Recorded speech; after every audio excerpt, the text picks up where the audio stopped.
Good afternoon students, welcome back to our channel Pragati NCERT tutorial में। कैसे हैं आप सब लोग? आई होप कि आप सब लोग बहुत अच्छे होंगे, मस्त होंगे, स्वस्थ होंगे, अपनी पढ़ाई अच्छे से कर रहे होंगे।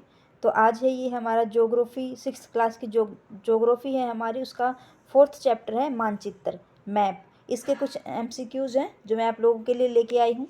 तो चलिए शुरू करते हैं। फर्स्ट क्वेश्चन है हमारा, भौतिक मानचित्र में किन्हें शामिल किया जाता है? तो भौतिक मानचित्र में किन्हें शामिल किया जाता है? पर्वत, पठार, मैदान, महासागर या देश या राज्यों की सीमाओं। तो ऑप्शन है आप लोगों के सामने, केवल 1, 3 और 5, 1, 2, 4 और 5, 1, 2, 3, 4 या उपरोक्त सभी। तो भौतिक मानचित्र में किन्हें शामिल किया जाता है? पर्वतों को, पठारों को, मैदानों को, महासागरों को। तो 1, 2, 3, 4 ये हमारा जो है राइट आंसर हो जाएगा। कहाँ है? ऑप्शन सी में। ठीक है, तो ऑप्शन सी हमारा आंसर हो जाएगा। देश या सीमाओं, राज्यों की सीमाओं को भौतिक मानचित्र के अंतर्गत नहीं आते हैं। ये नेक्स्ट हमारा क्वेश्चन आएगा, उसमें हम बता देंगे। चलिए व्याख्या देखेंगे। पृथ्वी की प्राकृतिक आकृतियां जैसे पर्वत, पठार, मैदान, नदियां, महासागर इत्यादि को दर्शाने वाले मानचित्रों को भौतिक या उच्चावच मानचित्र कहा जाता है। नेक्स्ट क्वेश्चन है क्वेश्चन सेकंड, राज्यों, शहरों, नगरों, गांव और विश्व के विभिन्न देशों व राज्यों तथा उनकी सीमाओं को दर्शाने वाले मानचित्र को क्या कहा जाता है? यही ऑप्शन था ना हमारा फर्स्ट वाले में। तो आप लोगों के सामने ऑप्शन है भौतिक मानचित्र, राजनीतिक मानचित्र, थीमेटिक मानचित्र या इनमें से कोई नहीं। तो जो मानचित्र राज्य, शहर, नगर, गांव, विश्व के विभिन्न देशों व राज्यों तथा उनकी सीमाओं को दर्शाते हैं उन्हें राजनीतिक मानचित्र कहा जाता है। तो ऑप्शन बी हमारा आंसर करेक्ट हो जाएगा। व्याख्या देखेंगे।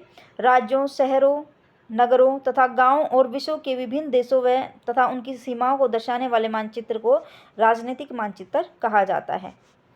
क्वेश्चन थर्ड है, थीमेटिक मानचित्र में किसे किसे शामिल किया जाता है? अब आपको बताना है कि थीमेटिक मानचित्र में किस किस चीज़ को शामिल किया जाता है। सड़क मानचित्र को, वर्षा मानचित्र को, वन तथा उद्योग के वितरण दर्शाने वाले मानचित्र को।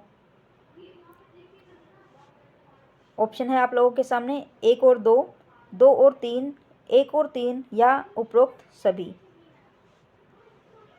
तो इसको हम ऐसे याद कर लेंगे, थीमेटिक में क्या आएगा, जो है नेचुरल चीज़ें हैं हमारी। ठीक है, ज़्यादा से ज़्यादा जो नेचुरल चीज़ें होती हैं, वर्षा, वन, उद्योग तो हमें मतलब बनाई गई हैं। ठीक है, लेकिन ये सारी चीज़ें कौन से मानचित्र के अंतर्गत आते हैं? थीमेटिक मानचित्र के अंतर्गत। ठीक है, तो ऑप्शन डी हमारा आंसर सही हो जाएगा, उपरोक्त सभी। चलिए व्याख्या देखेंगे। कुछ मानचित्र हमें विशेष जानकारी प्रदान करते हैं, जैसे सड़क मानचित्र, वर्षा मानचित्र, रेलवे मानचित्र, वन तथा उद्योगों आदि के वितरण दर्शाने वाले मानचित्र। इस प्रकार के मानचित्र को थीमेटिक मानचित्र कहा जाता है। क्वेश्चन फोर्थ है, मानचित्र के संदर्भ में किन दिशाओं को प्रधान दिग्बिंदु कहा जाता है? तो हमारी 4 दिशाएं होती हैं, नॉर्थ, साउथ, ईस्ट, वेस्ट। उत्तर, दक्षिण, पूर्व, पश्चिम। ठीक है, ये हमारी 4 दिशाएं होती हैं। इन चारों दिशाओं को दिग्बिंदु, जो प्रधान दिग्बिंदु है, वो कहा जाता है। तो ऑप्शन डी हमारा आंसर हो जाएगा। उत्तर, दक्षिण, पूर्व, पश्चिम, ये चारों ही जो दिशाएं हैं वो हमारी प्रधान दिग्बिंदु कही जाती हैं। मानचित्र में 4 मुख्य दिशाओं उत्तर, दक्षिण, पूर्व, पश्चिम को प्रधान दिग्बिंदु कहा जाता है। बीच की 4 दिशाएं उत्तर पूर्व, दक्षिण पश्चिम या उत्तर पश्चिम, इन बीच वाली दिशाओं की मदद से किसी भी स्थान की स्थिति जो है सही से हम पता कर सकते हैं। क्वेश्चन 5 है, मानचित्र के संदर्भ में रूढ़ प्रतीक किसे कहा जाता है? ऑप्शन है आप लोगों के सामने, जिन प्रतीकों के उपयोग के संबंध में अंतर्राष्ट्रीय सहमति हो, जिन प्रतीकों के उपयोग के संबंध में राष्ट्रीय स्तर पर सहमति हो, जिन प्रतीकों के द्वारा प्राकृतिक स्वरूपों को दर्शाया जाता हो, या उपरोक्त सभी। तो ऑप्शन ए हमारा आंसर राइट हो जाएगा। जिन प्रतीकों के उपयोग के संबंध में अंतर्राष्ट्रीय सहमति हो उन्हें रूढ़ प्रतीक कहा जाता है। व्याख्या देखेंगे। मानचित्र के 3 घटक होते हैं। कौन कौन से घटक होंगे? दिशा, दूरी और प्रतीक। ये हैं मानचित्र के 3 घटक। प्रतीक मानचित्र का तीसरा प्रमुख घटक है। प्रतीकों के इस्तेमाल के द्वारा मानचित्र को आसानी से खींचा जा सकता है तथा इनका अध्ययन करना आसान होता है। मानचित्रों की एक विश्वव्यापी भाषा होती है।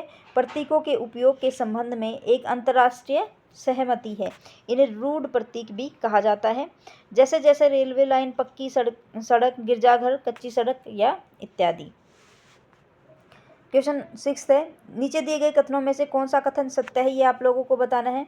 फर्स्ट है, जो मानचित्र पैमाने पर आधारित न होकर याददाश्त और स्थानीय पर्यवेक्षण पर आधारित होते हैं उन्हें रेखाचित्र मानचित्र कहते हैं। एक छोटे क्षेत्र का बड़े पैमाने पर खींचा गया रेखाचित्र खाका कहलाता है। ये भी आया हुआ था, खाका किसे कहते हैं? एक छोटे क्षेत्र पर बड़े पैमाने का खींचा गया चित्र, बड़े पैमाने पर खींचा गया जो रेखा चित्र है उसको खाका कहते हैं। तो ऑप्शन सी हमारा आंसर हो जाएगा। 1 और 2 दोनों हमारी बातें सही हैं। व्याख्या देखेंगे। रेखाचित्र मानचित्र के अंतर्गत कच्चे आरेख को बिना पैमाने की सहायता से खींचा जाता है जो कि याददाश्त और स्थानीय पर्यवेक्षण पर आधारित होता है। एक छोटे क्षेत्र का बड़े पैमाने पर खींचा गया रेखाचित्र खाका कहलाता है। तो चलिए स्टूडेंट, ये थी एक छोटी सी वीडियो आप लोगों के लिए।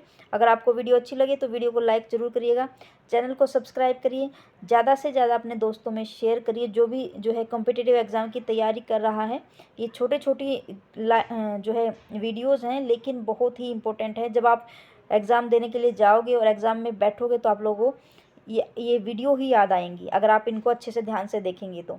ठीक है, तो चलिए मिलते हैं हम अपनी नेक्स्ट वीडियो में। Thanks for watching.